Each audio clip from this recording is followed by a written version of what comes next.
So thanks for jumping into our video series here today. We're discussing issues of the neck, shoulder, elbow, and wrist, so all upper body material.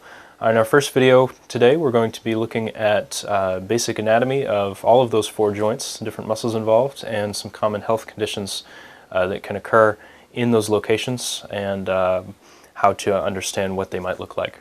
So let's get started. So there are multiple different movements of the neck. There is flexion, extension, lateral flexion, and rotation. And what those are is flexion, when you drop your chin to your chest; extension, dropping your head backwards; lateral flexion would be ear to shoulder on either side; and rotation would just be, as it sounds, turning your head from side to side. There's a basic range of motion that ideally you'd be able to accomplish. When you're flexing your neck, you would want to be able to get your chin to your chest. Extending, ideally it would be a 90-degree angle, but if you can't quite get that, then it's not as big a deal because we don't have much call to go like this all the time. Rotation, you should be able to get your chin just about to over your shoulder, and lateral flexion, you should be able to get your ear almost to your shoulder as well, without yanking your shoulder up to make the gap.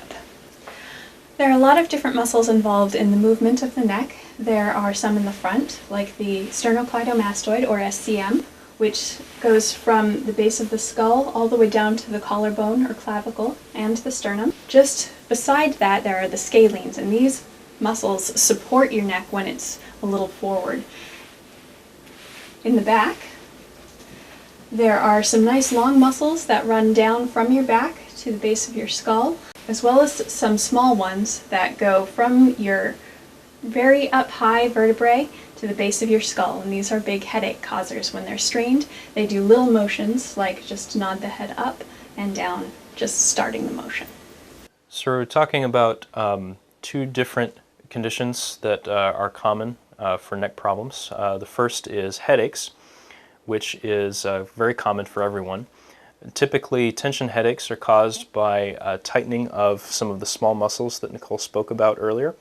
At the base of the skull, when these muscles become tight and constricted, they'll cut off circulation and otherwise cause some muscle pulling and constriction at the base of the skull, usually presenting with pain here, also sometimes around the temples and to just behind the eyes.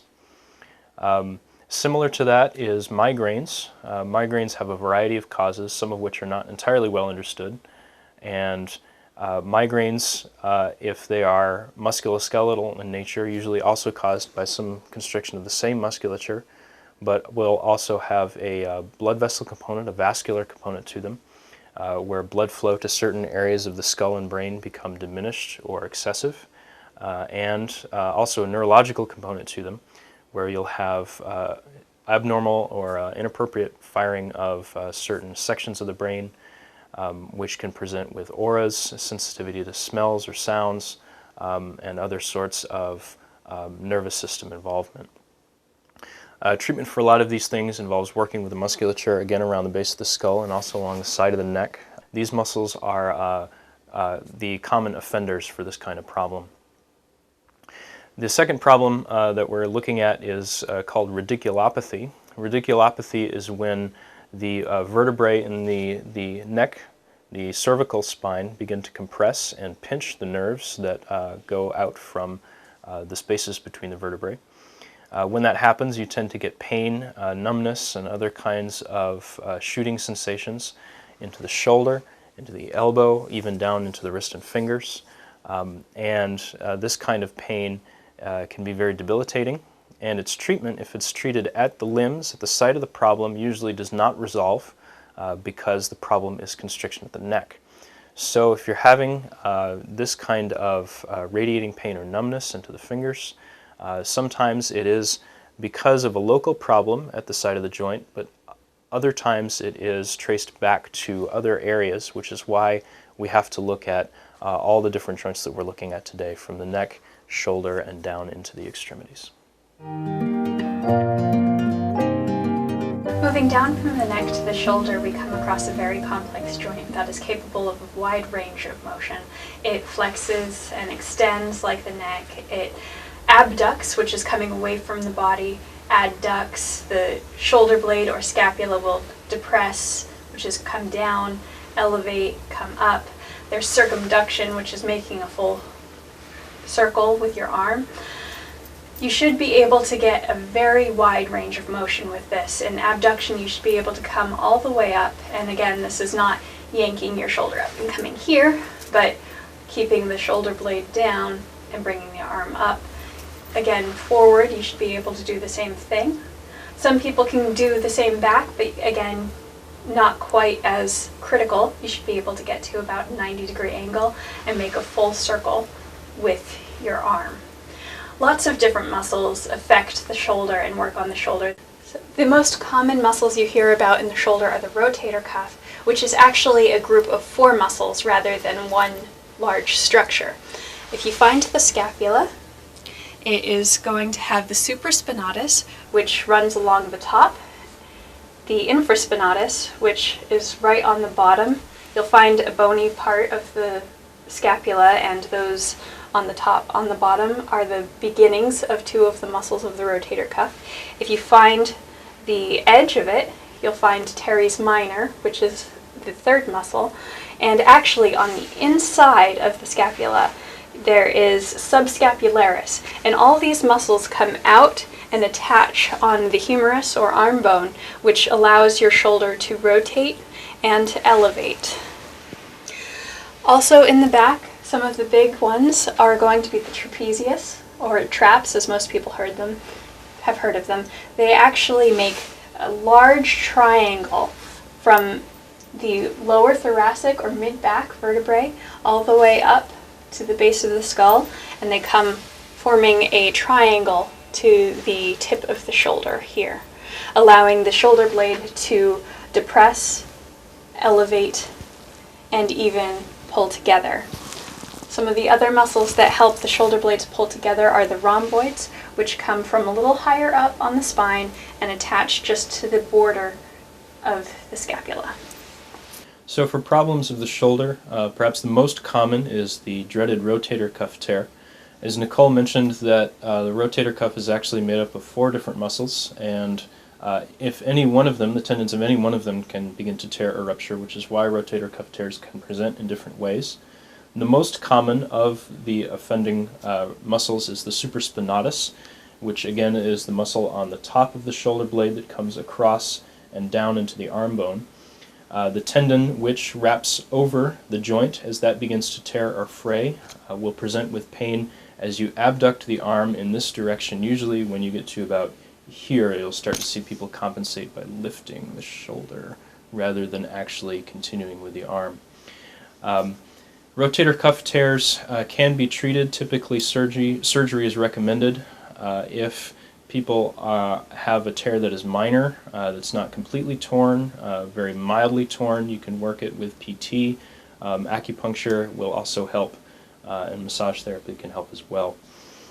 Beyond that, another common shoulder problem, which is very much an issue in our modern sedentary society, is postural compensation, where if you're sitting at a desk, you'll notice if you walk around, and you are in an office building, if you walk around to different desks, you'll see people hunched forward with the shoulders rounded slightly, the pectoral muscles, which are the attachments into the shoulder on the front side of the body, as these will become shortened, the scalenes will become tight, and the muscles in the back, particularly the traps as well, will become very, very sore. And this kind of postural compensation is used for typing, working at a desk, but as you assume that posture on a regular basis, that starts to become your normal structure. So one of the problems, if you're continually posturally compensating forward, if you're continually rolling your shoulders forward, certain sections of tissue can be improperly affected, adversely affected. A very common one is called the brachial plexus, which is a bundle of nerves that passes from the lower aspect of the cervical spine, the lower portion of the neck, through some sections and muscle tissue in the shoulder girdle and down into the arm. This presents with what's called thoracic outlet syndrome, where repeated compensation of rolling forward of the musculature pinches off the nerve and can cause numbness, pain, and other kinds of problems down through the arm and into the fingers. If you sounds like radiculopathy, which we covered earlier, you would be correct, which is why, again, you have to look at all the different joints down into the extremities to find the source of a problem. Moving from the complex joint of the shoulder down to a much simpler one, the elbow. The elbow is a hinge joint which just opens and closes much like a door.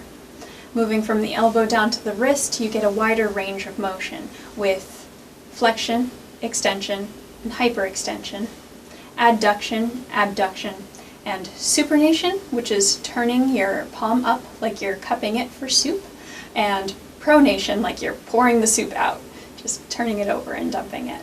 The wrist should be pretty mobile. Adduction and abduction are going to be slightly limited, but you should get some lateral motion in the wrist.